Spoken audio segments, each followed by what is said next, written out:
Resume. Então, beleza, gente. Com o tempo, depois que a gente avançar dentro da parte de internação, não só de conteúdo técnico, mas como que funcionam os regimes, né? O que são os processos de internamento, tudo aquilo que a gente já vem conversado, comunicação com o cliente, os pilares fundamentais de uma operação de um internamento, tudo isso acaba sendo importante, né, para a gente conseguir entender vários viés que geram um processo operacional dentro de uma empresa. Tecnicamente, fiquem tranquilos, a gente vai trabalhando isso em conjunto ou pela própria plataforma, no programa de vocês, né? E essas terças a gente usa para tirar as dúvidas mesmo, mas com o término desse programa, desse módulo de internação, a gente pode começar a discutir os casos. E aí essas terças-feiras, né, vão ser bem proveitosas mesmo. Só descer a lenha em discussão de caso clínico. Eu acredito que seja uma forma bem legal de aprendizado, né? Mas a gente precisa dessa base aí de conhecimento, tá bom? Então vamos lá, vamos começar. Deixa eu abrir aqui o nosso programa.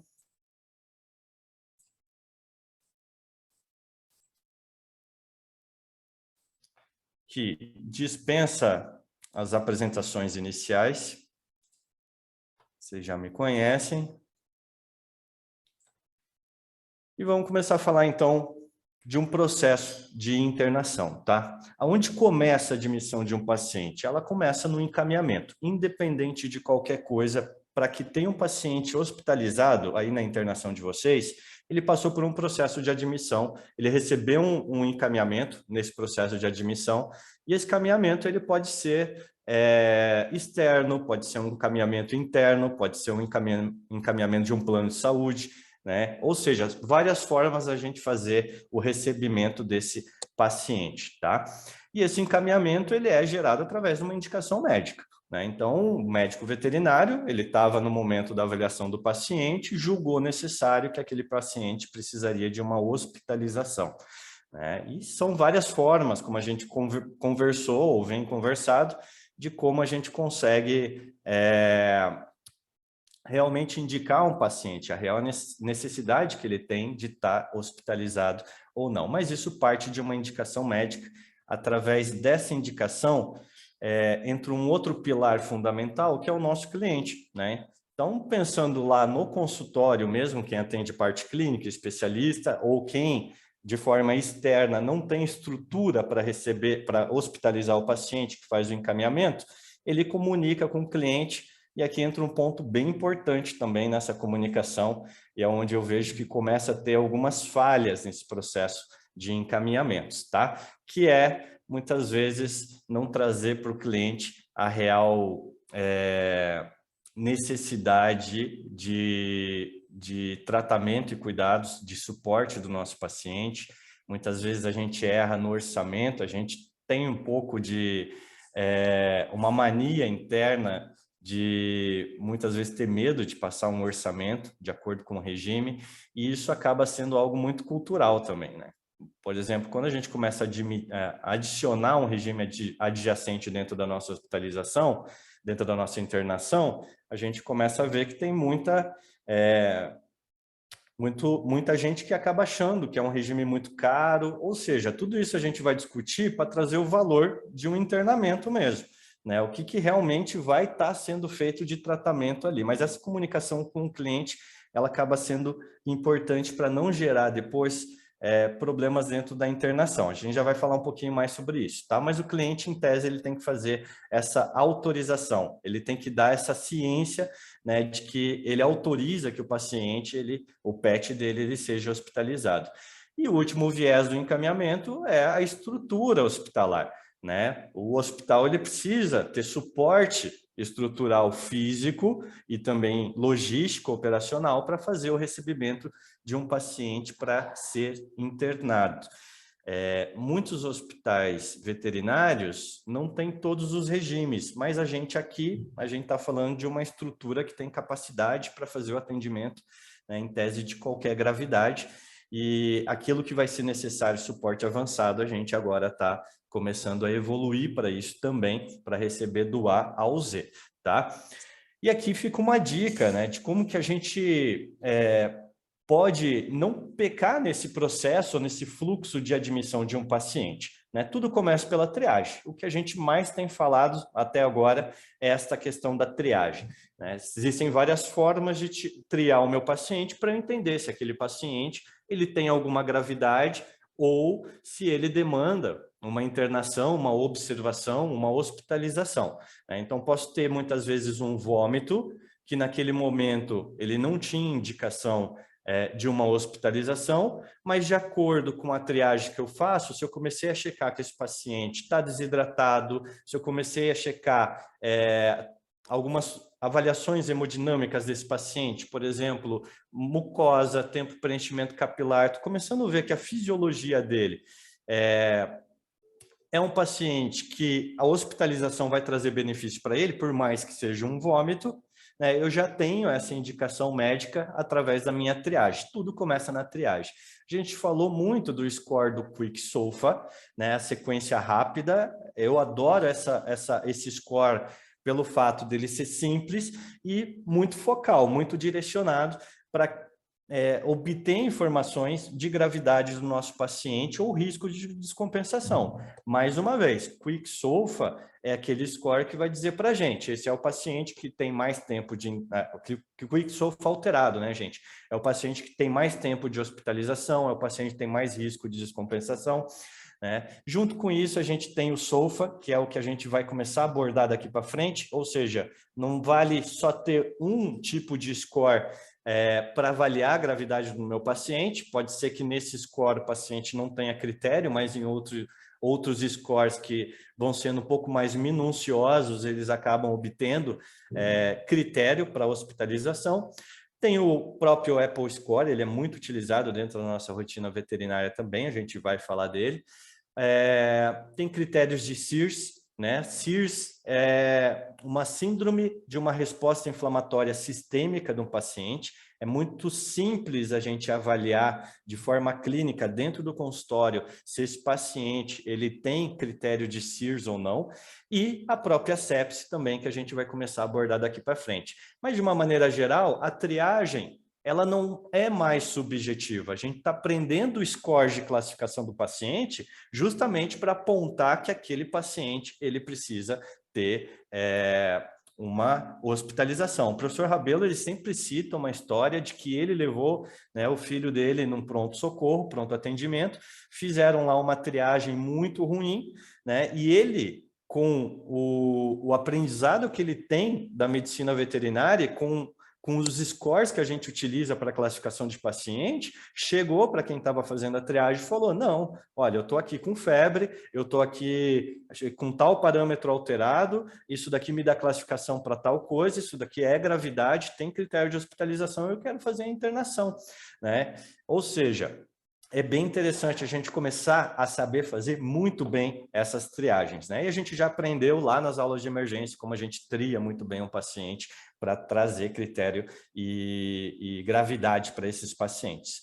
O segundo ponto é a classificação dele, né? Eu triei, eu coloco ele agora na classificação e essa classificação ela vai me dizer qual é a gravidade do paciente, eu começo a entender o tempo de hospitalização que esse paciente pode ter. Quando a gente trabalha com regimes de internação, quando a gente trabalha em pronto-socorro, quando a gente trabalha no plantão, de uma maneira geral, com o tempo de consultório e de hospitalização dos pacientes que a gente admite dentro das internações, a gente começa a ter uma ideia de que o paciente chega com tal quadro, em determinada triagem, eu classifico esse paciente pensando, né, numa cor, que a gente vai falar hoje, né, mas também prevendo o tempo de hospitalização. Isso faz parte, inclusive, lá da autorização do cliente, né? O cliente, gente, tem um ponto bem importante. Ele quer duas coisas quando a gente indica,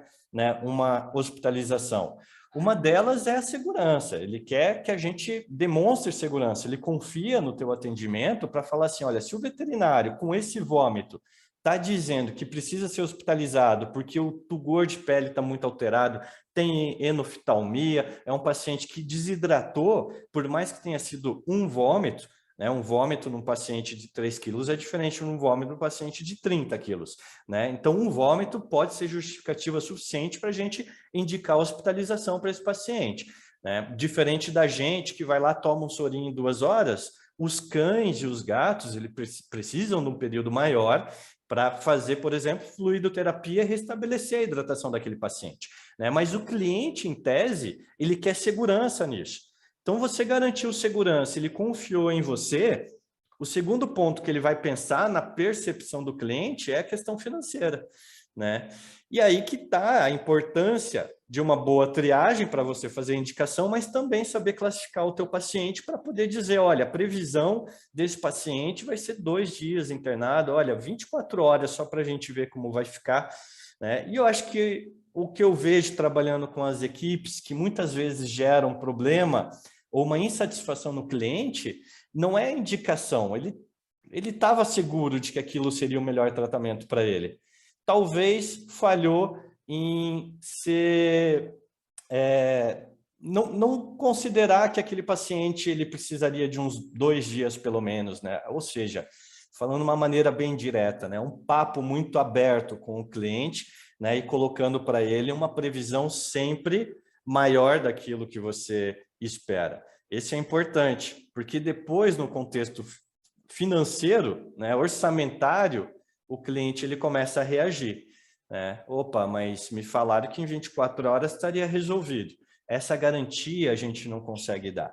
Então é melhor às vezes prever um pouquinho a mais, né, do que dar uma garantia um pouquinho a menos e isso gerar um problema muito grande onde dentro da internação, né, onde o médico plantonista que está aos cuidados daquele paciente faz um exame, faz uma nova avaliação, uma nova triagem e esse paciente ele prevê mais 2 dias, comunica com o cliente reage, fala, não, me falaram que ia ser em 24 horas resolvido. Então, isso é bem importante, essa classificação, né? Não só como a triagem, né? O bom é que a triagem, ela já me dá um prognóstico do paciente, mas a classificação também, ela vai ser importante, principalmente o regime de admissão.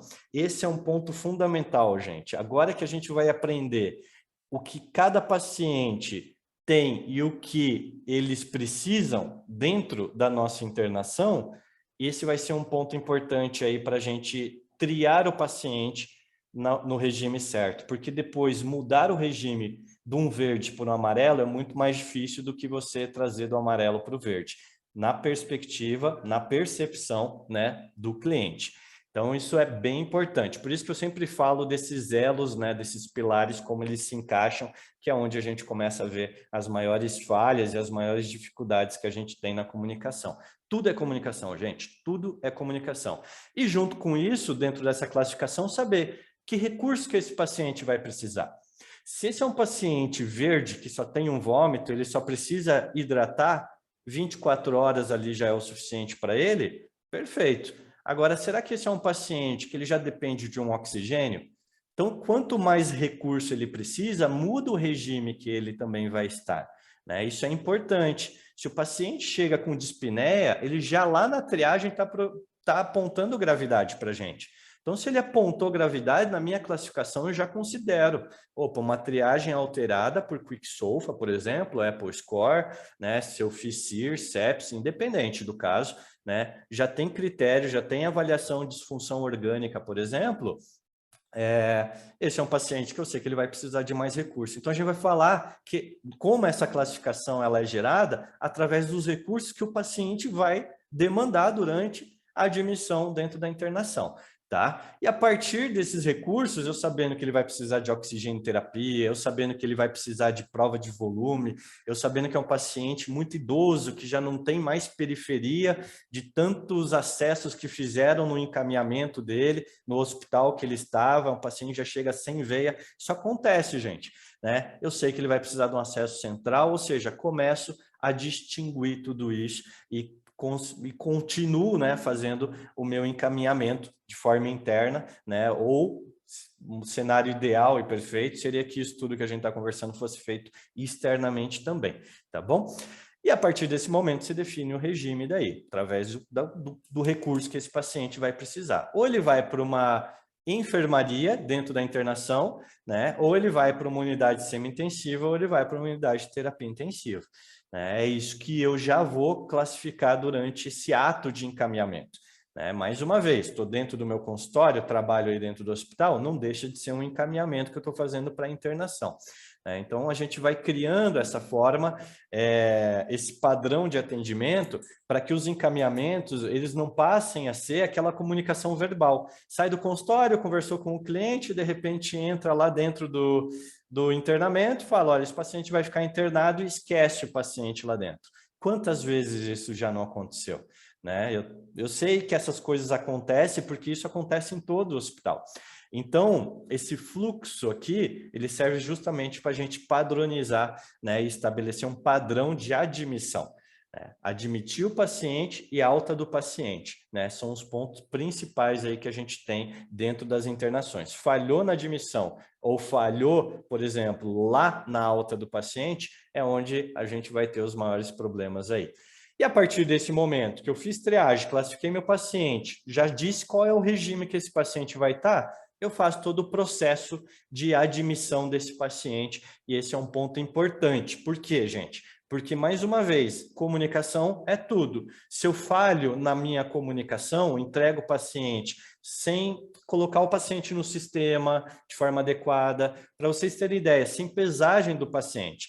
Né? Um simples ato de pesar lá dentro do fluxo de admissão do paciente no hospital, não é nem para o internamento, para a tua consulta, isso pode atrasar um monte a equipe de internação, né? Que vai ter que daí pegar o paciente, saber quem que é, pesar, assim como identificação. Né? Mais uma vez, eu conto as histórias baseado em casos reais para a gente usar como aprendizado. Um paciente que não está identificado com o crachazinho certo, no leito dele certo, né? Ou muitas vezes até o colarzinho. Se eu erro nessa admissão, eu já posso colocar esse paciente em risco. Esse é o paciente que o setor de cirurgia pode passar lá dentro, achar que é o paciente certo e não é, e submeter o paciente a um procedimento errado, né? Eu realizar um exame errado nesse paciente. Então, eu vejo que quando você admite o paciente certinho e cumpre todos os critérios, todos os processos, né, de identificação, vou deixar tudo certinho no sistema, vou fazer a carta de encaminhamento interna, né, vou conversar com o médico plantonista dentro da internação. Quando isso está muito bem ajustado, gente, essa comunicação, né, ela é uma comunicação sistêmica, uma comunicação verbal, comunicação visual, tudo que a gente vai falar daqui para frente, né, quando isso está muito bem ajustadinho, a chance de dar uma falha é muito maior. E, mais uma vez, quem percebe muito bem essas falhas, às vezes, não é só a equipe interna, às vezes é o tutor também. Né? Dentro da admissão também, eu vou discutir conduta, né? O que vai ser realizado? O que agora esse paciente que está triado, classificado, já sei o regime, o que ele vai demandar lá dentro? Né? E o tratamento, que é o objetivo de qualquer centro de internação. Tá? E no final das contas, para que esse paciente ele tenha uma alta, né? Ou essa alta ela vai ser uma alta padrão, o paciente passou por um tratamento, deu tudo certo, a gente garantiu, né, a função de uma internação, conseguimos, né, cumprir todo o propósito da nossa internação, esse paciente vai para casa. Esse é o nosso objetivo, é isso que quando a gente admite, é o que a gente quer, é o que a gente espera. Mas pode ser que esse paciente também tenha outros padrões de alta, como uma alta assistida. Eu uso muito alta assistida para quando os pacientes ficam muito tempo hospitalizados, né? E eu vejo que muitas vezes é um perfil de paciente que ao lado do tutor pode ter benefício, ele vai para casa com acesso, ele vai para casa do jeitinho que 8 horas da manhã ele chega, a gente faz todo o processo da internação, né? 8 horas da noite o cliente passa, já está medicado, já fez todo o tratamento que ele precisava ao longo do dia, à noite ele passa com o cliente com uma alta assistida, ciente de que esse paciente, ele pode, esse cliente tem que retornar a qualquer momento, né? O paciente tem que ter uma conscientização disso, de que a alta assistida ela é um recurso que não exime, né, o risco do paciente. Término do tratamento não aconteceu, né, que pode ter alguma descompensação no meio do caminho, mas obviamente não vou utilizar para um paciente de UTI, para um paciente semi-intensivo que está dependendo de oxigênio, que é um paciente que está dependendo de vasopressor, por exemplo,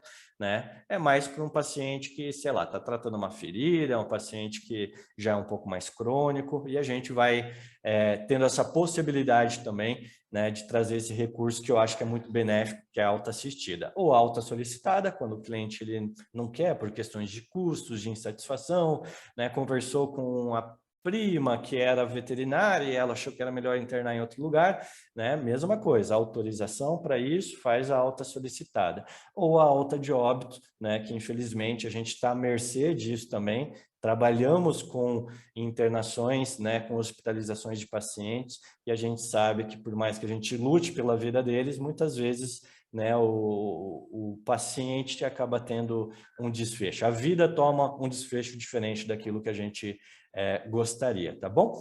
Então, esse é um fluxo, por exemplo, para que eu faça um bom encaminhamento, né, e uma boa admissão do meu paciente. E esse fluxo, gente, ele não é o médico plantonista dentro da internação que faz. Esse é o fluxo ideal para que nós, clínicos, especialistas, né, durante o ato de atendimento, quando a gente faz a admissão, a gente siga, né? Esse é o fluxo ideal. Assim como tem, por exemplo, o fluxo para recepção, né? Por isso que eu falo, tudo quando está bem amarradinho, gente, fica... As chances de dar algum erro, alguma falha, acabam sendo muito menores. Olha, isso daqui é um fluxo, por exemplo, de admissão lá dentro da internação, lá dentro do hospital que segue todos os setores, por exemplo. Né? A recepção, ó, faz pesagem do paciente, devolve ao cliente os pertences e demais objetos. Quantas vezes a gente não teve problema, por exemplo, de admitir o paciente com pertences, objetos, era roupinha, era uma coleira da Zidog de R$ 550 e de repente isso sumiu, né? Uma cobertinha que a gente deu para o paciente, que o tutor quis colocar junto, né? E nesse caso desse hospital aqui que eu estou trabalhando, eles adotaram como política de que não admite objetos ou pertences, né, do PET dentro da internação, né? Sempre com a justificativa de que pode criar contaminação, né, que o alto fluxo, isso está dentro de cartilhas. Eu estou conversando com a Andressa para a gente modelar algumas cartilhas também de informativos, né, para o cliente, e lá tem a justificativa devido ao alto fluxo, né, de muitos profissionais, pode ser que os objetos sejam perdidos, então não indicamos aí que esses pertences eles possam ir com o cliente, né? Interno paciente no sistema e finaliza a ficha de autorização, orçamento, ou seja, vai dizendo exatamente as etapas para que todo mundo, mais uma vez, fale a mesma língua, né? Mas que não erre lá no comecinho. Pisou dentro do hospital, a internação sabe como que faz um fluxo para a internação, de paciente encaminhado, né? Ou de um encaminhado externo, ou internamente a recepção tem que estar... bem comunicada também. O que a enfermagem faz, principalmente na identidade visual, né? Eu lembro que teve um dos hospitais que eu trabalhei que para eu admitir um paciente dentro do internamento, eu levava mais tempo para fazer o processo completo de admissão que o hospital exigia do que a própria consulta, para vocês terem ideia. E com o tempo eu comecei a perceber, esse é um dos melhores hospitais que tem aqui em Curitiba até hoje. O padrão deles de atendimento é sensacional porque eles amarram tudo, eles deixam os processos muito bem encaixados e todo mundo da equipe segue o mesmo processo, né? Eu não posso admitir um médico de internação, se eu chegasse sem o crachazinho, sem a carta de encaminhamento, sem o sistema tudo certinho, sem o peso do paciente, sem o colarzinho dele com a identificação do nome, sem que não sei o que, não sei o que, não sei o que, autorização, orçamento, pagamento, tal, o internamento não recebia, né? Então, isso pode ser utilizado não como benefício também, né? Para que a gente não tenha os prejuízos grandes que muitas vezes podem causar. O que o clínico especialista faz, ó, preenche prontuário com resenha completa, diz as medicações. Em alguns locais que eu fiz consultoria, gente, o hospital, o médico, e aí eu estou dando valor para o plantonista, para o médico de internamento mesmo, né? O especialista, no primeiro dia que eu fui fazer consultoria, e eu era diretor clínico desse hospital, né? E estava prestando uma consultoria para o internamento ao mesmo tempo. E tinha minha UTI, que era terceirizada lá dentro, né? E resolvi entrar no internamento, passar um dia lá. Primeiro dia, chegou um médico veterinário, entregou uma medicação, sei lá, que era a medicação, né, uma seringa com um fármaco lá dentro, falou, aplica lá no Bud, né, sem processo nenhum para isso. E eu comecei a olhar, nossa, olha só como que é a receptividade do internamento para esse tipo de situação, né? Porque os demais médicos veterinários, eles permitiam isso. Até que um dia pode ser que alguém deu uma medicação errada e aplique no cachorro errado, porque é muita informação. Gente, internação é muita informação ao mesmo tempo. Se tudo não tiver documentado, ou se cada um não fizer o seu papel, a coisa pode complicar. Tudo vai ficar na mão do plantonista e os erros vão acontecer. Né? Isso é bem clássico, né? De ver dentro dos regimes de internação que não tem os processos muito bem definidos. Né? E eu cheguei nesse primeiro dia e falei para o especialista, não, eu não vou aplicar. Primeiro você prescreve, né? E você pode chamar o enfermeiro e fazer a aplicação, mas eu não vou, eu não sei o que é isso. Pode ser que eu erre o paciente, você só está me falando quem é o paciente, não estou à beira-leito lá dentro da internação olhando o paciente, né? Ou seja, criei um processo. No começo causou muito descontentamento, mas com o tempo eu comecei a ver que eu agora, como no lado do especialista, eu também tenho a responsabilidade de ter uma boa comunicação. E não é chegar e entregar um medicamento ou falar, né, no meio daquele caos que às vezes é o fluxo de internamento para o plantonista lá dentro, né, para o médico assistente, falar, faz lá uma medicação X no paciente, vai esquecer a informação. E aí eu comecei a falar, vamos gerar agora valor, o valor que eu digo vamos definir funções. Semana passada sentei com a Andressa e a gente começou a definir função por função, né? Já tem muita coisa pré-estabelecida, né? A gente só está fazendo um filtro e a gente vai definir isso bem certinho. Por quê? Para que os erros, gente, não aconteçam. Por isso que é tão importante esses fluxos, por isso que é importante todo mundo saber o que tem que fazer. E olha só, processo de admissão é algo que muitas vezes pode ser bem longo, né? Eu vou perder 15 minutos ali fazendo o encaminhamento, mas deixando tudo bem ajustado para que ele seja admitido na internação. E vocês, médicos plantonistas dentro da internação, possam receber também sem ter que correr atrás de quem é o paciente, se é o paciente certo ou não, por que ele está ali. Quantas vezes, né, a gente, não sei se vocês já tiveram isso aí, mas quantas vezes um processo mal gerido no começo fez com que eu, plantonista, perdesse muito tempo correndo atrás de uma informação. Né? Quantas vezes, muitas vezes, um paciente não pode ter sido admitido sem ninguém saber, porque determinada pessoa só colocou o paciente lá dentro e falou, depois eu falo, tô corrido, né? Então, nosso objetivo aqui é trazer o internamento como algo de referência, é algo padrão. Então, temos que criar todos esses processos, beleza? Vamos dando sequência então, gente. Dúvidas até aqui? Se quiserem, fiquem à vontade aí para botar seus comentários também, tá? Esse é o nosso processo de admissão, então. Mais uma vez, olha onde entra a nossa comunicação aqui, né? Eu tenho que saber quem é esse paciente, eu como um profissional, né? Eu tenho que saber quem é esse paciente, o que ele tem, como ele veio, onde ele está, qual é o regime que esse paciente está, se ele está na internação, se ele ainda está no consultório, se ele está no bloco cirúrgico e vai vir para o internamento, né? Para onde ele vai, ou seja, qual o regime que eu vou colocar ele, ou se ele vai sair, eu tenho que ter todas as informações de todos os meus pacientes. Isso é uma gestão de internamento. Esse é o valor do médico plantonista de internamento.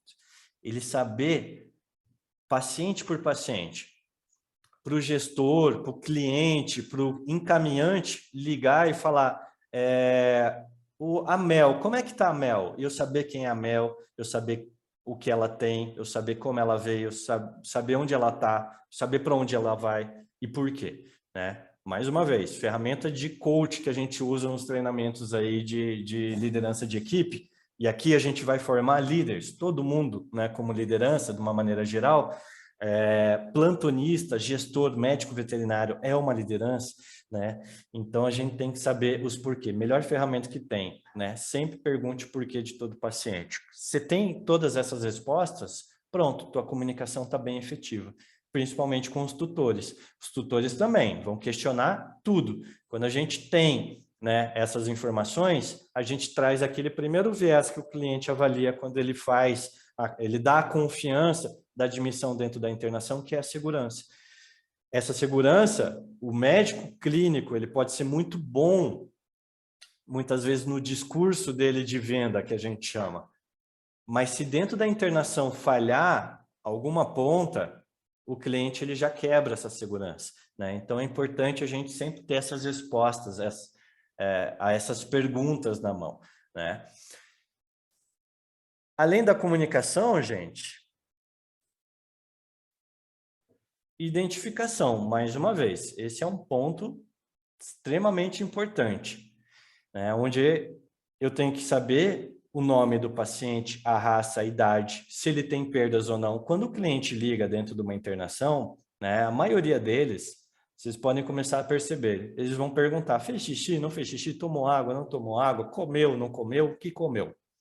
Às vezes a gente está tão atento à pressão sistólica do paciente, a dados da ventilação mecânica, o seu volume corrente, e às vezes eu não sei responder, né? Perguntas básicas. Por isso que servem os prontuários. Hoje a gente usa, né, o SimplesVet, muitas vezes como prontuário eletrônico, né? Muitos hospitais não abrem mão do prontuário, a ficha do paciente lá, beira-leito do paciente, com informações de perdas, medicações que vão fazer, né? Independente qual seja. O caderninho, quando vocês trocam um plantão, né, para que no ato que vocês recebam a ligação, vocês olhem o paciente, vocês saibam, né, responder essas perguntas também.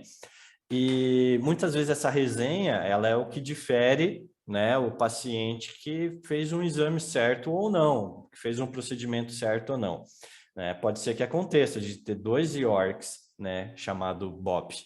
Né? Então, eu tenho que ter múltiplas informações para caracterizar aquele paciente. Ele é o Bob do Marcelo, esse aqui não, esse é o Bob da Andressa, e assim sucessivamente. Tá? Então, essas informações, elas são bem importantes. E a nutrição do paciente, né? Como que está a condição nutricional dele, o que ele vai comer. A gente, quando falar de nutrição, eu vou fazer uma aula para vocês, né? Só sobre nutrição de paciente hospitalizado, né? E a gente vai ver que a nutrição, ela tem que estar dentro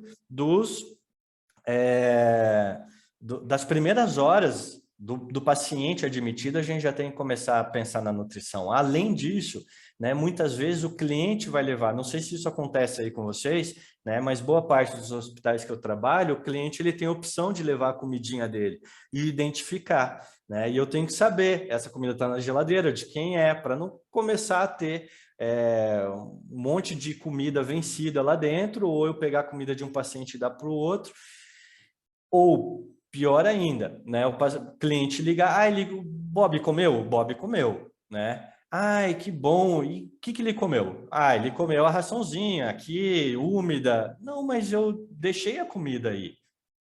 Então, dentro da ficha do paciente, seja eletrônico ou não, na condição nutricional, o que ele vai comer tem que deixar identificado. Eu tenho que ter essa ciência, né, de forma visual e rápida, de que aquela comida ela é comida própria. O paciente está com comida própria, né? Então, eu sei que não vai dar nenhum problema caso esse paciente coma.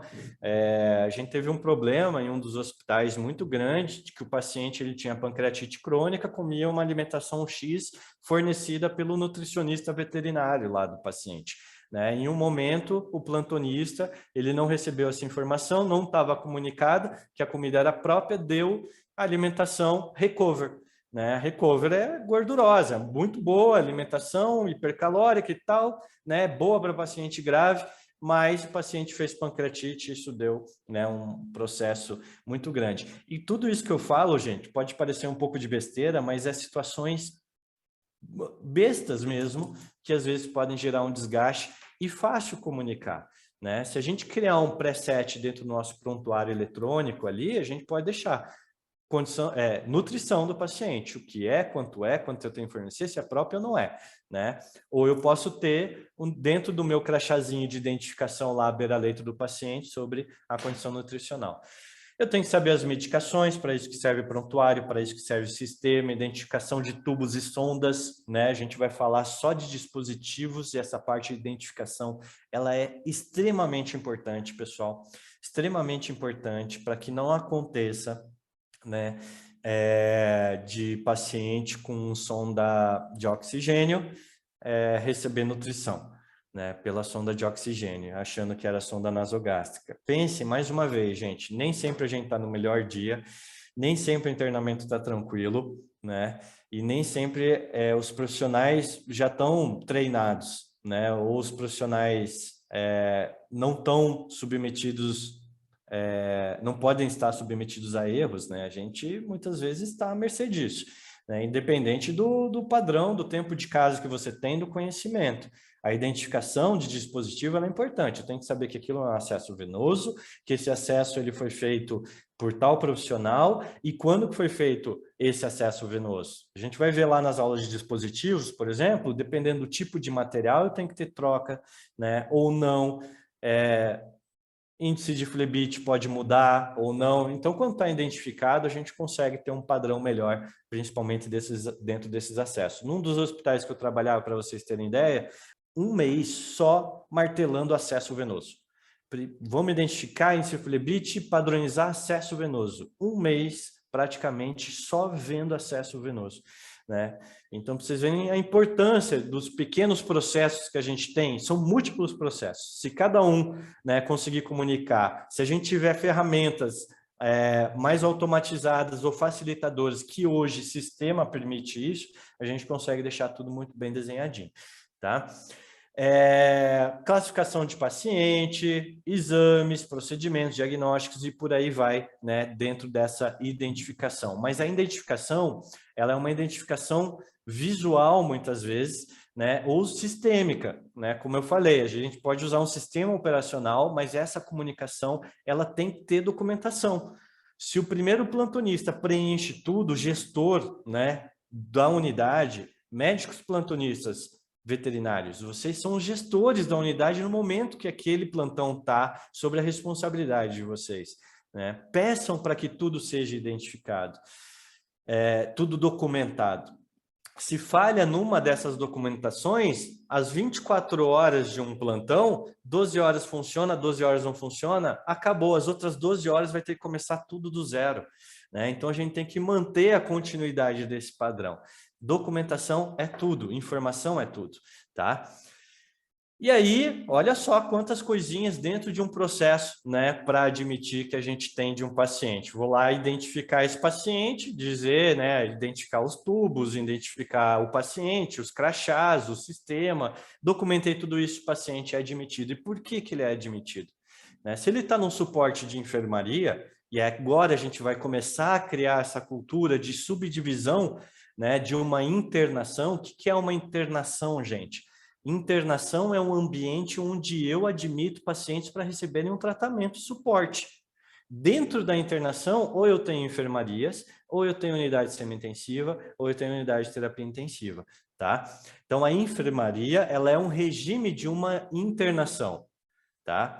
O que é um internamento, pessoal? Internamento é o ato de eu hospitalizar um paciente, né? Agora, internação é o nome da estrutura física que eu tenho, né, para colocar e obter vários regimes. A enfermaria é o mais convencional, é onde a gente recebe o maior fluxo de paciente. E agora a coisa começa a ficar interessante. Se eu tenho um paciente grave que me dá muito trabalho dentro de mais 5 pacientes na minha enfermaria e eu estou responsável por toda essa enfermaria, esses 5 pacientes da enfermaria não vão conseguir receber um tratamento adequado, porque a minha atenção está sendo dedicada para esse paciente grave. Então, para que serve um serviço adjacente, um regime adjacente? Para que eu individualize pacientes, para que eles possam receber uma atenção dedicada naquela unidade e que os demais pacientes que não dependem de tanta atenção dedicada não demandem, né, recursos ou continue o fluxo deles normalmente, eles recebam o tratamento também adequado. Mas dentro de uma enfermaria, ela está lá mais para fornecer essa atenção a hidratar o paciente, a monitorar esse paciente através dos parâmetros fisiológicos. E tudo isso que a gente está falando, gente, a gente vai começar a ver que a cultura disso é eu, como gestor de uma enfermaria, começar a falar, o meu trainee, o meu estagiário, eu vou treinar eles bem para ver isso aqui, ó, parâmetro fisiológico. É isso que me gera alertas, é isso que me gera informação do paciente. E eu consigo fazer gestão, né? Eu consigo dar mais atenção para o cliente, eu consigo dar mais atenção para o sistema, eu consigo pensar mais no caso daquele paciente, tá? Mas o importante é que eu não envolva quem é grave com quem não é grave. Isso vai criar muita confusão dentro do meu fluxo hospitalar, dentro da minha gestão hospitalar, né, do meu internamento. Por isso que é importante começar a desenvolver essa subdivisão, e é isso que a gente vai fazendo, né, desenvolvendo através da culturização, né, da ciência de como funciona todos esses processos. Eu consigo dar mais atenção para a minha nutrição, ou seja, daqui para frente, o médico veterinário, ele vai ser mais gestor. Ele vai, talvez, colocar menos a mão no paciente. Ele vai ter uma equipe que vai cumprir. A gente não consegue sozinho, gente, cumprir todas as demandas de um internamento. É muito fluxo, é muito processo. É muita coisa para resolver. Ainda mais pacientes quando eles estão tudo junto, né? Pacientes muito graves com pacientes que não têm nenhum risco de gravidade. É os clientes ligando, ou seja, as coisas acabam se perdendo um pouco dentro desse processo. Aí, o que a gente faz, né? Como toda liderança, a boa liderança, ela tem que estar muito expert em distribuir funções, saber distribuir, delegação, né? Delegar essas funções, tá? Parte nutricional, às vezes esses pacientes que estão lá dentro de uma enfermaria, eles estão só para obter uma melhoria no contexto nutricional, é o paciente que está 3 dias sem comer, né? Opa, isso me gerou um alerta, esse paciente, se permanecer assim, pode começar, né, a descompensar, eu vou hospitalizar para cuidar da nutrição desse paciente, né? É o paciente que às vezes precisa de uma sonda esofágica, uma sonda nasogástrica, independente do dispositivo, eu tenho que fornecer nutrição e às vezes ele está hospitalizado só para aquilo, mas está com uma hemodinâmica boa, não tem perdas, é um paciente que não tem disfunção respiratória, nível de consciência está bom, fiz lá a minha triagem, botei até o lactato para ter certeza, já no ato de admissão, né, para separar o joio do trigo, vi que esse paciente realmente não é grave. Opa, perfeito, se encaixa bem no regime de enfermaria, né? Pensem, o que é uma enfermaria humana, né? Muitas vezes a gente fica na enfermaria humana e a gente vai receber atenção a determinado tempo, baseado numa determinada evidência que não me coloca em risco, né? Se fosse me colocar em risco, eu estaria numa outra unidade, né, com outros perfis de profissional. É aquele local onde a gente faz parâmetros também, justamente para obter informações de disfunções orgânicas. Às vezes o paciente tem uma disfunção orgânica, mas não é uma sepse, não é uma CIRS, né? É um paciente que já é crônico, ele já é um hepatopata, né? Ele é um paciente renal que não está descompensado, né? Mas por algum motivo ele desidratou mais. Então eu vou fazer a reidratação desse paciente, né? E junto com isso, eu vou obter informações se ele tem outras disfunções orgânicas, através de exames que a gente faz. Quando a gente falar do Quicksolver, vocês vão ver que é uma sequência boa, né, para avaliar disfunções orgânicas. Quando a gente falar de sepse, vocês vão ver que eu consigo, né, avaliar disfunções orgânicas através de parâmetros clínicos, muitas vezes, tá? É aquele paciente que está para um acompanhamento, uma observação, né? E é aquele local onde a gente nunca pode deixar de dar amor e carinho. A gente já vai falar quem é, né, o criador essa atenção, dessa forma mais humanizada, né? Hoje, a gente tem os pets como os filhos, né, do membro da família mesmo. Então, o amor e carinho, ele é fundamental. A gente tentar trazer o ambiente de casa o mais próximo possível para o paciente que está hospitalizado, é a melhor coisa. E isso tem repercussão no tempo de hospitalização desse paciente, né, na alta desse paciente, tá? Então, bastante atenção a isso, né? Eu tinha uma equipe que trabalhava comigo no regime de semi-UTI, numa das minhas empresas, e eles faziam musicoterapia, baixavam a luz do ambiente, conversavam com os pacientes, seguravam no colo, deixavam o paciente o mais perto possível de casa, né, com amor e atenção. E isso refletia bastante, né, na resposta do tratamento desse paciente, né, numa condição geral do paciente. Isso acaba sendo bem importante, principalmente para gatinho, né, ambientar o máximo possível, né, os gatos e tudo mais. E quando a gente fala de metas de correção, isso daqui pode ser usado para toda equipe, tá? Principalmente para quem faz os parâmetros fisiológicos dentro da nossa hospitalização. É através disso que dentro de uma enfermaria eu busco evidências de que aquele paciente está tendo melhora ou não, ou descompensou, né? É informação, monitoração do paciente. Dentro de enfermaria, a gente faz o quê? Monitoração de paciente. Através do quê? Coisas básicas. Frequência cardíaca de 80 a 100, que é a referência, frequência respiratória de 16 a 40, isso para o cão, né? Temperatura retal, esse é um quadrinho que é bom deixar lá destacado dentro da internação, né? Que pode ser utilizado como checklist para o profissional que faz isso, o enfermeiro, o estagiário ou o trainee, por exemplo, que faz a monitoração do paciente, né? Os parâmetros fisiológicos do paciente. E a partir disso que gera o alerta. Né? Olha só, mais um ponto importante de comunicação. Se não sou eu, médico veterinário, né, que geralmente faço, pode ser que cada local adote diferente essa função de monitoração do paciente. Né? Mas se não sou eu que faço isso, né, eu tenho uma equipe que faz isso, eu tenho que instruir muito bem essa equipe de que qualquer coisa fora disso tem que ter destaque, tem que ter alerta. Uma frequência cardíaca alterada, ela pode me trazer uma evidência muito grande, inclusive de classificação de CIRSEPS, né? Uma frequência respiratória, uma temperatura retal. A partir do momento que eu busco essas metas, o meu paciente dentro da enfermaria, quando eu faço a monitoração, o que fugir disso, gente, ela me gera alerta. A partir desse momento, o que eu tenho que fazer? Correção. Então, eu tenho que dar atenção para aquele paciente. E se eu tento corrigir isso e não melhora, esse paciente já não é mais de enfermaria. Ele precisa de uma atenção mais dedicada. O paciente está com 34 de temperatura e boto lá um enfermeiro, um auxiliar, um trainee, um estagiário, ou eu mesmo, vou lá e começo a fazer aquecimento ativo no paciente, né? Espero que ele tenha que subir 1 grau por hora, eu não posso subir muito rápido a temperatura, tem que subir 1 grau por hora, então 35 até chegar em 38, eu vou levar 3 horas para subir a temperatura desse paciente. Eu já começo a perguntar para vocês, é o regime ideal para esse paciente? Porque você tem mais 10 ali do lado, né? Vai perder um profissional que deveria estar medicando, fazendo nutrição, alimentação para ficar 3 horas com o secador em cima do paciente. Gente, vamos conduzir esse paciente para um regime onde eu tenho uma outra equipe trabalhando ali para aqueles pacientes ali, né? E eu acabo individualizando, ou seja, olha a importância da monitoração dentro da enfermaria. Se tem algo alterado, isso me gera alerta. É uma meta que eu tenho que corrigir. Se eu não posso corrigir, se eu tento corrigir, não deu certo, esse paciente ele tem já uma classificação diferente para ser adotado em outro regime, tá?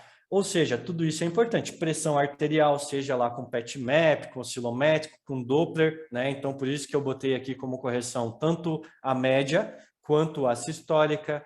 Nível de consciência, dou muita atenção para isso, tá? Não só pressão arterial, frequência respiratória e nível de consciência está dentro do quê? Que a gente já conversou muito. Triagem, né? Se eu tenho uma dessas alteradas, opa, né? Esse paciente ele tem maior gravidade, já começa a refazer a triagem do paciente. Mas isso é extremamente importante dentro da internação. Monitoração, meta de correção. É o paciente que está com uma pressão baixa, que foi internado para fazer fluidoterapia. Está hipovolêmico desidratado. Né? E eu faço ali, alguém me gera o alerta, olha, doutor, ou eu mesmo vejo que a pressão está baixa, vou fazer uma prova de carga nesse paciente, deixo rodando. Aí a pergunta que é, você está com 10 hospitalizados, você está fazendo uma prova de carga ali que vai durar meia horinha nesse paciente, botou na bomba de fusão, deixou rodando. Né? Daqui meia hora, você tem que aferir a pressão novamente. Você não pode deixar esse paciente para ver ele daqui 3, 4 horas, para daí saber se a pressão subiu ou não. Então, olha só como é importante a gente começar a ver que se tem algo alterado, vamos individualizar o paciente, né? Para que ele não fique no meio de muitos, porque eu estou no horário de visita com múltiplos clientes lá e eu só vou conseguir olhar esse paciente novamente daqui 3, 4 horas. Hospitalização em regime verde, por exemplo, gente, ou numa enfermaria geral, é para paciente que eu posso fazer parâmetro nele uma vez ao dia, não tem nada para corrigir. Eu faço só para garantir, para checar e para retriar esse paciente dentro da minha hospitalização, tá? Assim como gatos têm algumas metas diferentes aí para a gente seguir também, mas em tese, né, eles têm poucas mudanças aqui, mais relacionados à frequência cardíaca, tá? Aqui eu botei errado, tá? Essa meta de correção aqui de frequência cardíaca em gato de 140 a 180. Vocês vão ver que paciente felino, né? E logo eu vou falar para vocês sobre índice de choque felino, né? Algo muito novo aí, também dá para complementar com lactato, teve algumas mudanças, a gente vai conversar sobre isso, né? Mas felinos, muitas vezes as frequências aí a gente sempre vai ter mais aumentado. Se a gente bota essa meta de correção, tá? Então só corrijam isso, dá para a gente colocar aqui entre 160 a 200, a referência, tá? A gente vai ter bastante paciente aí com 220, ou né, nesse modelo de classificação que vai ficar gerando alertas e, na verdade, é uma fisiologia um pouco natural dentro de um regime de hospitalização, tá? Eu consideraria paciente felino aí com 140, por exemplo, frequência cardíaca, já em bradicardia, tá? Mas tem algumas mudanças aí que a gente vai observando, delta de temperatura, tem um pouquinho, uma referência diferente ali dos cães, né? E aí a gente consegue também instituir os mesmos modelos de padronização para busca de identificação, né? Busca e identificação de correções ou de reclassificação de paciente também para os felinos.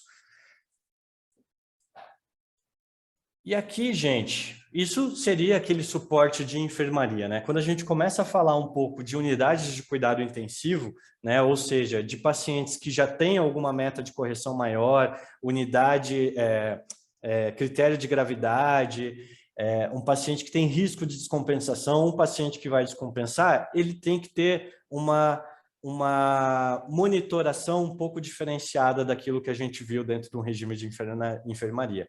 Não sei se vocês já ouviram falar da regra dos 20, né, que foi feito aí pela Kimby, e ela traz alguns pontos importantes que, para um paciente um pouco mais grave, é algo que eu tenho que dar mais atenção. Eu sempre tenho que estar pensando nisso dentro desses pacientes, né? Como que está a hidratação do meu paciente, como que está a pressão oncótica, né? Muitas vezes a gente tem que fazer recuperação oncótica desse paciente, um paciente que tem uma hemodinâmica instável, a gente faz albumina, a albumina está muito baixa, né? Eu posso recuperar isso através da parte nutricional, por exemplo, eu posso recuperar isso, né, de acordo com os locais que vocês trabalham, por exemplo, com a instituição de protocolo de albumina humana, ou seja, é algo que eu tenho que pensar nesse paciente, né? Se tem distúrbio eletrolítico, correção ácido básica para fazer nesse paciente. Por isso que vocês vão ver que paciente mais grave, a hemogasometria sempre está lá apontando para a gente que a gente tem que corrigir, né? Que é o que geralmente o paciente mais grave, que tem lá uma diarreia, perdeu bastante bicarbonato, né? Um paciente renal que está, por mais seja crônico, ele está descompensado, ele agudizou a doença renal e assim sucessivamente, né? Então, paciente grave para dar distúrbio eletrolítico, né? Desequilíbrio ácido básico, vocês vão ver que é muito comum mesmo,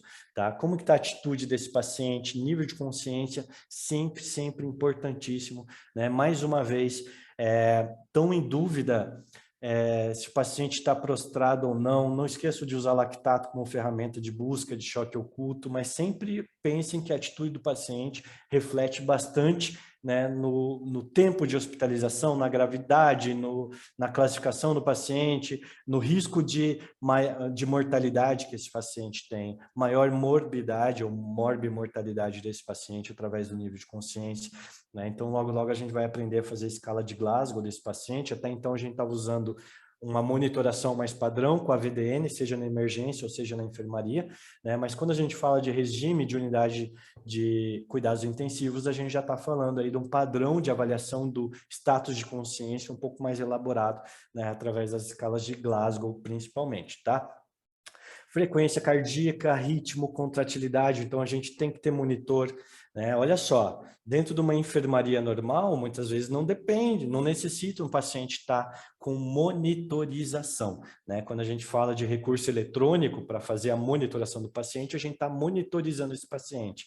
Então, aquele paciente que precisa, né, através de uma evidência que ele deu lá na enfermaria, por exemplo, ou já, né, se tudo for muito bem encaixadinho dentro da indicação no ambulatorial, dentro do consultório, né, esse paciente ele já vai para uma unidade de atenção dedicada, onde eu tenho recurso, né? A gente tem aí monitores multiparamétricos para poder ver o eletrocardiograma do nosso paciente, né? Para ver ritmo. A gente tem cardiologista para fazer ecocardio, como a gente viu, pode fazer estimativa de débito cardíaco, inclusive, ver como está a contratilidade, para eu acabar não usando um inotrópico positivo sem necessidade naquele paciente, só como protocolo, porque a pressão não está subindo, por exemplo, né? Eu fiz prova de carga, inotrópico positivo, vasopressor, né? Aquele protocolo um pouco mais manjado, né? A gente tem recurso para isso. Agora a gente tem recurso para fazer localização hemodinâmica, né? Vocês vão se amarrar nas aulas de hemodinâmica aí, que tem bastante coisa para falar.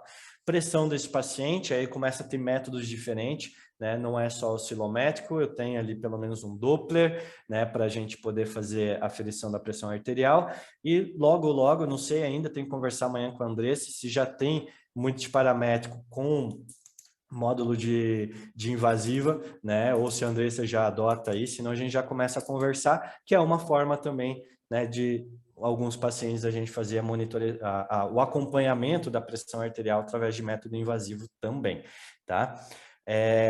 Temperatura corpórea é uma meta de correção lá dentro da enfermaria simples, mas que traz bastante informação do paciente, né? Quando o paciente perde linha central, gente, né, ele perde temperatura central porque a coisa já está mais grave, por exemplo, quando o paciente entra em status de internação, muitas vezes, aquele paciente num local de muito calor, por exemplo, como é a região aí de vocês, é algo muito importante também para a gente saber que aquilo a longo prazo vai desnaturando muita proteína, o paciente ele pode começar a causar múltiplas disfunções orgânicas por conta do aumento temperatura, o metabolismo muda, altera totalmente, né? Então, temperatura continua aí, não só no regime de enfermaria, mas também dentro da unidade de cuidados intensivos.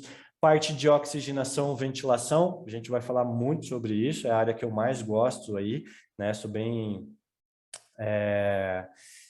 suspeito para falar disso, tá? E assim por diante, a gente vai seguindo, não quero dar muita atenção nisso agora, a gente vai ter uma aula que fala só da regra dos 20 aí dentro das unidades de cuidados intensivos, tá bom, gente? E no final aqui também, né, carinho e amor para esse paciente, algo que a gente também tem que estar fornecendo, algo que a gente tem que estar pensando, né? Essa regra é feita para a gente pensar em todas essas informações. A gente começa a protocolar que dentro do paciente internado em determinado regime, ele vai seguir uma determinada sequência ali de acompanhamento também, um checklist, né? Tudo isso que a gente tem que cumprir de acompanhamento do nosso paciente. Essas regras são importantes aí para a gente não deixar escapar nada. Isso foi criado, inclusive, para evitar muito erro médico também, tá bom, gente? Dúvidas até aqui? Podemos dar sequência? E agora falando das classificações propriamente dita, tá, gente? A gente, então, já entendeu como faz a admissão de um paciente, né? A gente já entendeu a importância de regimes distintos para a gente tratar distintos casos também, ou de distintos perfis de gravidade no nosso paciente. E aí, dentro da enfermaria, falando agora do que uma unidade contempla, né? Uma enfermaria, ela tem ali estrutura que vocês já têm, né, para poder prestar todo esse atendimento que a gente viu ao paciente, só que sem risco eminente de descompensação. Ou seja, é aquele paciente que não tem risco de descompensar. Se eu estou com a pulga atrás da orelha, se eu já imagino que esse paciente ele pode descompensar, eu não vou deixar ele na enfermaria, né? Eu vou deixar ele num regime diferenciado para que ele tenha uma atenção mais dedicada. É com médico veterinário, gente? Não estou falando que é com médico veterinário, estou falando que a equipe multidisciplinar ela vai dar mais atenção para um ou para outro, né? A partir do momento que eu começo a classificar com bolinha, né? Vocês colocam uma bolinha na frente do paciente, eu classifico certo, isso me gera uma identidade visual, atenção dedicada para aqueles pacientes que estão com outras classificações, né, com outras cores, sabendo que eu, na minha gestão hospitalar, na hora que eu tenho que designar funções, eu vou falar, olha, eu quero atenção para aquele paciente, para esse parâmetro, por exemplo, que é a evidência que ele tem, né, de um paciente com meta de correção temperatura retal, por exemplo, né, me gerou um alerta de temperatura retal, né, mas ele tem que ter visualmente a bolinha classificada.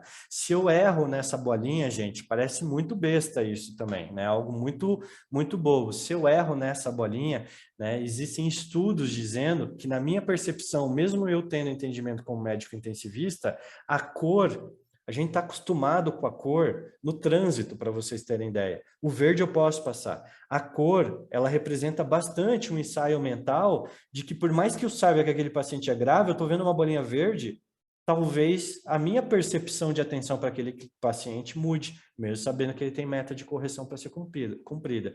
Então, isso é importante, tá? Qualquer paciente que não tenha risco de descompensação, né, é o paciente que eu tenho uma previsão já de alta hoje mesmo ou amanhã, em 24 horas, né? Qualquer paciente que foge disso, então eu penso que esse paciente ele tem que estar numa unidade de cuidados intensivos, seja lá uma semi-intensiva ou seja lá uma UTI. Puxa, classificação, a gente não está falando de valores de diária, a gente ainda não está falando, né, de como a gente vai estruturar a equipe, qual que vai ser o profissional que vai dar atenção, para quem que ele vai dar atenção, a cada quanto tempo que ele vai dar atenção, né? A gente está falando só de que esse paciente ele tem que estar no meu discurso, seja de venda, né, ou no meu próprio pensamento, é algo interpessoal, esse paciente ele está recebendo uma atenção mais dedicada, né? Esse paciente ele precisa de uma atenção mais dedicada e a gente vai estruturando isso, né? Já é estruturado hoje dentro de onde vocês trabalham, isso já é muito legal, né? Mas agora a gente precisa mudar a cultura interna, o pensamento interno de que essa estruturação interna também tem que acontecer, né? Senão eu vou pensar que é um internamento muito caro, né? Senão eu vou pensar que é o paciente que poderia estar na enfermaria, não faz sentido ele estar em outro regime. Então, o valor a gente vai dar muito para isso daqui, ó, unidade de cuidado intensivo, seja lá semi-intensivo ou UTI, tá certo? Mas e daí? Quem que tem que estar nessas unidades? Quem que está? Isso eu estou falando, gente, de classificação. Não necessariamente eu preciso ter uma individualização da estrutura. É muito difícil na minha estrutura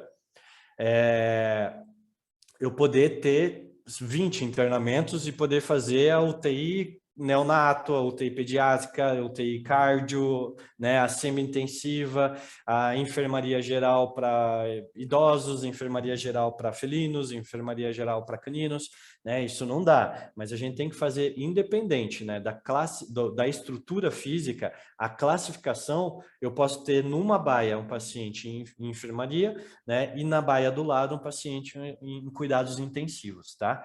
Então, é essa a individualização que a gente vai fazendo de forma interna, né? Com o tempo, estruturalmente, também a gente vai modificando as coisas, né? E a Andressa e o Marcelo já fizeram muitas modificações. Eu até quero conhecer a estrutura pessoalmente aí de vocês, tá? Mas hoje a atenção maior é para essa concepção interna, tá? Mas quem que é o amarelo, gente? O amarelo é aquele paciente que ele tem um risco de descompensar. Se ele tem risco de descompensar, se eu deixar ele na enfermaria geral com fluxo lá de 20 pacientes ao mesmo tempo, por mais que só tenha um naquele dia internado na enfermaria, né? E aí começa a importância da gente falar todo mundo na mesma língua, né? Para que uma regra, a partir do momento que a gente descumpra, ela acaba não virando mais uma regra, né?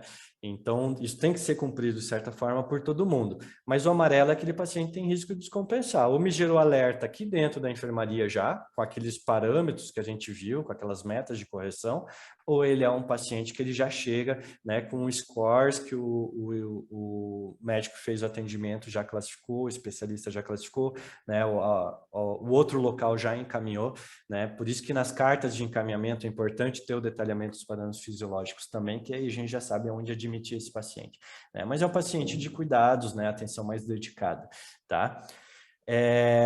ele tem esse risco, né, de descompensar nas próximas 24 horas, até que se prove o contrário. Esse paciente é um paciente que ele tem risco de descompensar, né? Eu não tenho como dar uma confirmação de alta para esse paciente em 24 horas. Aqui sim, aqui eu não tenho mais como chegar para o tutor e falar assim, olha, em 24 horas ele está liberado, porque é só corrigir aqui essa pressãozinha arterial, essa temperatura, e ele vai estar em casa tranquilo da vida.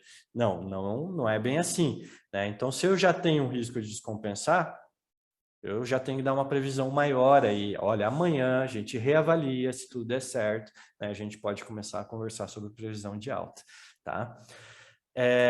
Ou o paciente laranja. Esse é um paciente que tem risco de descompensar, só que não em 24 horas, em poucas horas, ou um paciente que já está descompensado, né? Ele é um paciente que ele já tem um alerta importante ali dentro dos scores de gravidade que a gente já vem conversado, ou ele é um paciente que nas próximas horas ele pode descompensar. Quem? Um exemplo, né? Um paciente neonato que chegou desidratado, a gente fez recuperação volêmica, a pressão voltou, ou hipoglicêmico, ponto. Né? Glicemia, é mágico, né? O paciente neonato, quando chega em status, em TRID, mais uma vez, tríade do neonato lá, hipotermia, hipovolemia e hipotermia, hipovolemia e hipoglicemia. Né? É o paciente que chegou a pressão baixa hipoglicêmico. Recuperamos, com prova de carga, fizemos um bolo de glicose, o paciente levanta na hora. Né? Um paciente que já não tem mais meta de correção na minha abordagem inicial. Mas esse é um paciente que ele tem um risco de gerar uma nova hipoglicemia. Eu não sei se ele tem vermes, se daqui a 3, 4 horas, né, esse paciente vai descompensar de novo. Então, para mim, essa classificação é uma classificação laranja. Tá? É um paciente que em pouco tempo ele pode descompensar de novo, até que se prove o contrário, vai para um regime ideal, onde eu consiga ter um profissional dentro da minha equipe multidisciplinar que possa ficar fazendo a glicemia lá do jeito que eu pedi, por exemplo, de hora em hora, né? Que possa ficar fazendo pressão arterial. Um filhote, se ficar 2 horas hipotenso, vocês causaram um monte de disfunção orgânica, é um paciente que depois, para recuperar, né, provavelmente o lactato já subiu lá em cima, né? A classificação lactato é um marcador de prognóstico também, tá, gente? Então, é aquele paciente que, no final das contas, ele pode estar... o risco de descompensação, ele é muito maior depois, o risco de mortalidade, ele é muito maior, né? A gente acaba tendo esse entendimento, né? Não é um paciente que ele tem um risco de descompensar porque ele passou por um evento, né, um tempo atrás, ou esse paciente passou por um procedimento cirúrgico, mas ficou bem estável na cirurgia. Né? O pós-operatório tem que fazer um bom controle de dor, né? É um paciente que fez cirurgia de coluna, por exemplo, eu tenho que fazer um bom controle de dor, os parâmetros foram normais, ele tem um risco de descompensar, porque ele passou por um evento traumático ali na cirurgia, né? E ele está para observação. Né? Se tem que ter controle de dor, eu vou usar opioides fortes, por exemplo, qual é o risco de descompensação nas próximas 24 horas? É a instabilidade respiratória e hemodinâmica desse paciente, né? É um mau controle de dor, vamos falar de escalas de dor também daqui para frente, tá? Mas esse é o paciente, por exemplo, que ele tem que estar dentro dessa unidade de cuidados intensivos. O risco desse da coluna pós-operatório, ele é em 24 horas. Eu não manteria esse paciente na enfermaria. E aqui que começa um pouco a confusão que eu vejo, né? Porque o especialista, muitas vezes, tem uma outra visão. Então, a classificação, ela não parte lá do profissional que está fazendo o encaminhamento para admissão na internação. Muitas vezes, a classificação tem que ser feita no momento da admissão por nós, gestores do internamento, né? Isso a gente tem que estar muito bem acertado. Eu prefiro colocar um paciente aqui, ó, em 4 horas, 6 horas, ver que não era nada daquilo e mudar ele para cá e depois mudar para cá, do que colocar um paciente em verde e depois ter que falar para o cliente, olha, ele vai para o laranja. Nossa, aí o problema ele está, né? Com certeza ele tá feito naquela perspectiva do cliente, na percepção do cliente, tá? Mas esse processo de admissão é importante ser feito por nós, profissionais veterinários, tá? E o vermelho, que é aquele paciente que já está descompensado, né? Geralmente é aquele que demanda recurso avançado, seja hemodinâmico, seja o paciente respiratório, né? O que vai para ventilação mecânica. Oxigenoterapia, gente, laranja. Todo paciente está em oxigenoterapia, esse paciente ele tem um risco. Se eu tirar o oxigênio dele, se a sonda travar, acabar o oxigênio do hospital, ele morre em algumas horas, né? Ou descompensa em algumas horas. Então, esse é um paciente laranja, para vocês terem ideia, né? E aí o vermelho. E aí a gente também tem como classificação, né, o azul ou o paciente preto, né? O azul é aquele paciente que geralmente está em diária de daycare, é aquele que não vai receber parâmetros fisiológicos, não preciso monitorar, né? Eu só preciso dar comida para ele, eu só preciso acompanhar, porque o cliente achou que ele piscou errado e eu quero ver, né, se ele vai piscar errado aqui dentro da internação também ou não, vai para casa no mesmo dia, né, ou só vai ficar de um dia para o outro. Muitas vezes regimes que têm a questão da hospedagem de paciente, tudo isso pode estar azul. Ou preto, né? Preto é aquele paciente paliativo, né? Ou terminal, aquele que eu não vou reanimar, né? Se o paciente parar, parou, a gente está em ortotanásia, algum processo assim, tá? Uma sugestão, né? Que etiquetinha, acho que vocês devem fazer aí, eu não lembro dessa conversa com a Andressa, mas etiquetinha preta sempre atrás do crachazinho de identificação, nunca vista, né, para que outros clientes ou o próprio cliente veja aquilo e traga aquela sensação ruim para eles, tá bom? E agora fechando aqui, tá, gente? A nossa internação, a gente começa a modelar, né, os regimes que a gente conversou. Enfermaria em tese é aquele que eu posso colocar o azul, eu posso colocar o verde, né? Ou eu posso colocar o preto. Muita discussão. Putz, mas paciente em estágio terminal pode ir para a enfermaria?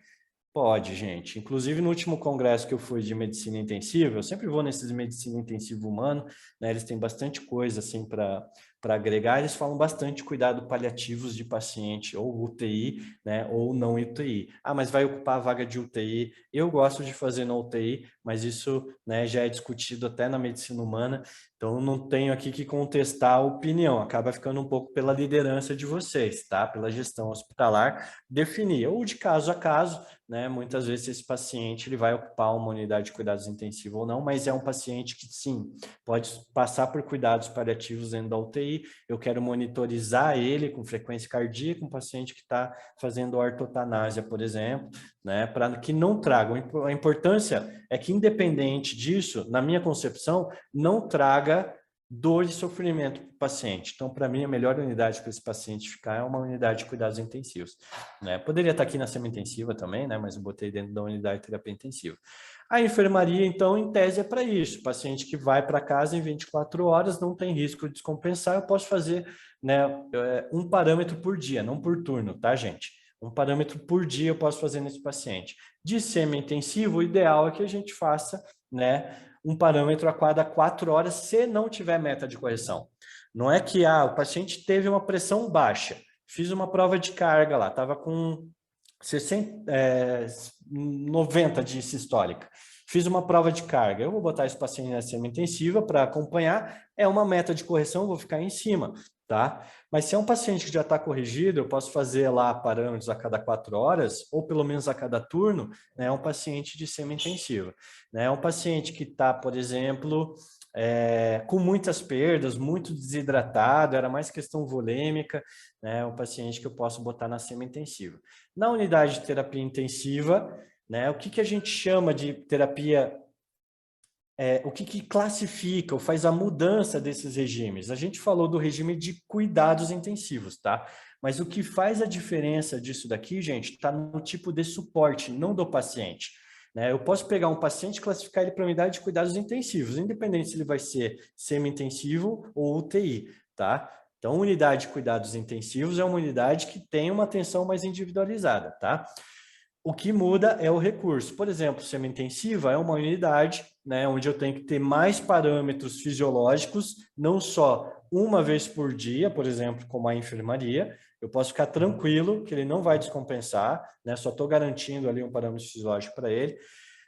E ciente de que numa unidade de cuidados intensivos, onde tem a semi-intensiva, eu tenho que ter um acompanhamento maior, pelo menos a cada 4 horas, se não tiver meta de correção, mas eu tenho que ter um suporte hemodinâmico e respiratório básico, tá? Aquela unidade que eu tenho que ter lá o oxigênio terapia, eu tenho que ter um profissional lá que consiga fazer métodos pouco mais fidedignos de avaliação da pressão arterial, por exemplo, o Doppler, né? E uma unidade de cuidados de terapia intensiva, desculpe, voltando aqui na semi-intensiva, um profissional para 5 pacientes, tá? Essa é a recomendação que a gente tem. O que é esse profissional? O gestor, né? Se vocês perceberem a medicina humana, né, às vezes o médico intensivista, dependendo do local, ele faz a gestão de várias unidades de terapia intensiva ou de cuidados intensivos, né? Mas lá dentro tem o chefe de enfermagem, que é habilitado para UTI, por exemplo, o fisioterapeuta, os enfermeiros, a equipe de auxiliares e tudo mais. Tá? Então, eu posso ter um profissional aqui para 5 pacientes, né, para atender uma demanda adequada. Já numa unidade de cuidado intensivo, o que difere essas unidades é o suporte avançado. É onde eu tenho que ter pressão invasiva, é onde eu tenho que ter ventilação mecânica e é onde eu tenho que ter forma de fazer terapias de substituição renal, por exemplo, hemodiálise ou diálise peritoneal, tá? Aí eu classifico essa minha unidade como terapia intensiva, né? Existem algumas outras recomendações da VEX, tem que ser em um hospital, onde possa ter serviço de imagem 24 horas por dia, a gente tem aí, né? Então, é possível ligar, acionar um plantonista de imagem para me trazer recurso de imagem, ou seja, temos a faca e o queijo na mão, né, para fundamentalizar essa unidade de terapia intensiva. E aqui um profissional por paciente. Um veterinário por paciente? Não. Um profissional. Paciente que está em ventilação mecânica, né, obviamente é um calo mais embaixo, porque, para vocês terem ideia, hoje a gente não tem, né, outros profissionais de equipe multidisciplinar, como auxiliar veterinário, enfermagem veterinária, estagiário, por exemplo, que pode estar habilitado para ventilação mecânica. Na medicina humana, quem toca ventilação mecânica não é o intensivista. Na maioria das vezes, quem toca ventilação mecânica é um médico fisioterapeuta, é o fisioterapeuta dentro da UTI que faz a ventilação mecânica, para vocês terem ideia, tá? Mas aqui é mais para a gente trazer a ideia de que eu preciso de um profissional dentro dessa unidade, né, que um paciente esteja em ventilação mecânica, que esteja com acesso arterial fazendo, né, pressão invasiva, alguém que fique dedicado àquela atenção, qualquer mudança, alerta que me gera o equipamento, ele já possa, nós médicos intensivistas, né, ser acionado para já estar ali fazendo a abordagem daquele paciente, correção. E não largar um paciente em ventilação mecânica, né, e fazer uma alta e deixar o paciente lá, né? Ou seja, isso a gente pode resolver com equipe multidisciplinar, tá bom? Puxa, mas se eu tenho que ter um profissional aqui para 5 pacientes e um profissional, por exemplo, numa unidade de terapia intensiva, o paciente está fazendo diálise peritoneal, ventilação mecânica, alguma coisa assim, né? Um profissional por paciente, né? Eu posso fundamentalizar isso daqui através de uma unidade chamada unidade de cuidados intensivos, né? E aqui dentro eu vou ter o amarelo, o laranja e o vermelho.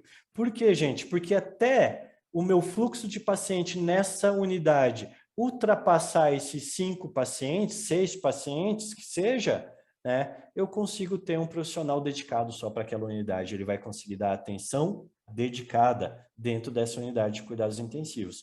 Conseguiram entender mais ou menos a estruturação disso? Unidade de cuidados intensivos, ela não é a enfermaria. Enfermaria é para azul e verde, né? Unidade de cuidados intensivos é para pacientes que estão descompensados ou vão descompensar. E lá dentro eu posso abordar semi-UTI ou paciente em UTI, né? De acordo com o tipo de suporte que eu vou prestar, se eu tenho suporte avançado ou não, né? Se eu tiver ventilação mecânica, se eu tiver a hemogasometria, serviço de imagem, possibilidade de fazer diálise peritoneal e recurso avançado, ecocardio já tem para avaliação hemodinâmica de forma não invasiva e recurso invasivo para avaliação hemodinâmica, pronto, gente, a gente tem uma unidade de terapia intensiva, né? Eu posso abordar esses pacientes. A classificação só vai ajudar a eu saber a cada quanto tempo eu tenho que fazer parâmetro. Por exemplo, paciente em unidade em UTI, a monitoração, ela passa, ao invés de monitoração, a ser uma monitorização. É aquele paciente que está com o eletro ligado nele constantemente, né? É aquele paciente que está com oxímetro de pulso ligado nele constantemente, né? Aquele paciente que tem alguém ali dando atenção individual, está com acesso central, está com acesso arterial, pressão invasiva, alguma coisa assim, né? Aquele paciente que eu estou usando um vasodilatador importante, então preciso ficar em cima, em vez de eu fazer o parâmetro dele, a pressão arterial dele, por mais que não esteja na invasiva, né? Existem algumas limitações para isso, mas que eu tenho que fazer pressão arterial a cada 15 minutos, esse é um paciente de UTI, né? Então a subclassificação dentro dessa unidade de cuidados intensivos, ela existe só para eu saber a periodicidade que eu vou aplicar, né, a monitoração e acompanhamento desse paciente. Gente, sei que passou o nosso tempo, a gente começou um pouco atrasado, né? Mas é um assunto que era um pouquinho extenso, daqui para frente eu prometo que eu vou ser um pouco mais rápido aí, logo a gente fica só na discussão de caso clínico. O que eu preciso de vocês? Acessem o geraçãovet.com lá, façam as aulas que estão lá, que isso aqui, esses nossos bate-papos, são só um complemento. Tá? O ideal é que a gente, daqui para frente, a gente padronize tudo lá por dentro da plataforma, né? Então, se vocês fizerem tudo lá certinho, a gente consegue ser muito mais rápido nessas aulas ao vivo, aí a gente usa para discutir caso clínico, tirar dúvida, tá bom? Mas a gente vai precisar evoluir um pouquinho mais rápido, agora que já deu esse start, né, do módulo de internação, e vamos começar a descer além, eu vou colocar bastante conteúdo lá dentro, tá bom? Dúvidas por aqui, gente, por enquanto? Ô, Dani, só um adendo. Liga lá. Eu tinha comentado, acho que com você um momento, a gente não usa o laranja. Então, não usa o pessoal pode estar... Não, a gente faz verde, amarelo, vermelho. Perfeito. E preto para pacientes que já estão em RCP, né? Estado de reanimação. Que, na verdade, na internação acaba não entrando ali, né? Então, a gente já conversou sobre essa questão de não reanimar, o preto, colar atrás, né? Ordem de não reanimar, colocar ali atrás. A gente não tem uma rotina de paliação lá, mas é interessante a gente começar a usar. E o azul, como a gente também não tem uma rotina de day-care desses pacientes que entram ali nessa condição, a gente acabou não empregando, e a gente acaba usando para pacientes que já estão de alta. Perfeito. Perfeito. Tipo, era um verde, era tal, e aí classificou, já está de alta, liberado, vai sair, a gente acaba colocando um azulzinho ali. Daí a gente conversa para ver se reajusta, se coloca o laranja na rotina, como a gente integra isso para o pessoal, tá bom? Legal. Acho que a classificação, Andressa, inclusive a gente pode sentar amanhã, porque isso daqui, gente, o que a gente está fazendo é mais a estruturação da unidade. A classificação do que eu quero que esteja na semi-intensiva, o que eu quero que esteja na UTI, né? Ou vou chamar de cuidados intensivos, o que eu quero que esteja na enfermaria, quem vai ser o azul, isso a gente pode fazer amanhã, fechar um processo e encaminhar para eles daí. Pode ser? Tá bom, então. Era mais para trazer uma abrangência geral mesmo de como, né, funciona essas classificações. E eu espero que tenha trazido algum entendimento aí para vocês, tá, gente? Esse é um ponto importante que a gente tem que trabalhar constantemente. Grudem na Andressa, né? Fechando o processo, peguem esse processo na mão, grudem na Andressa e vamos fazer classificação e triagem de paciente aí nos regimes certinho. Vocês vão ver que com o tempo as coisas vão ficando muito mais fáceis.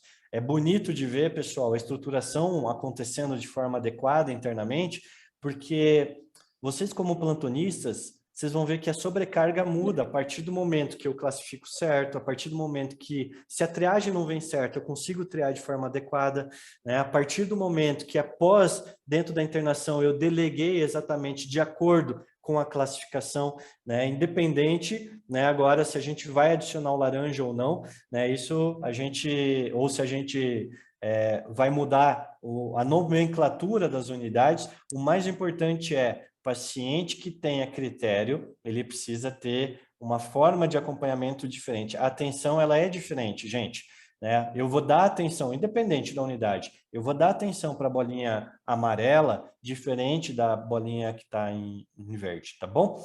E espero que esse conteúdo tenha ajudado um pouco vocês. E, Andressa, daqui a pouco, né, nós estamos aí de novo. Né? Daqui a pouco, amanhã cedinho. Muito já. bom. Foi muito bom. Beleza? Obrigada aí.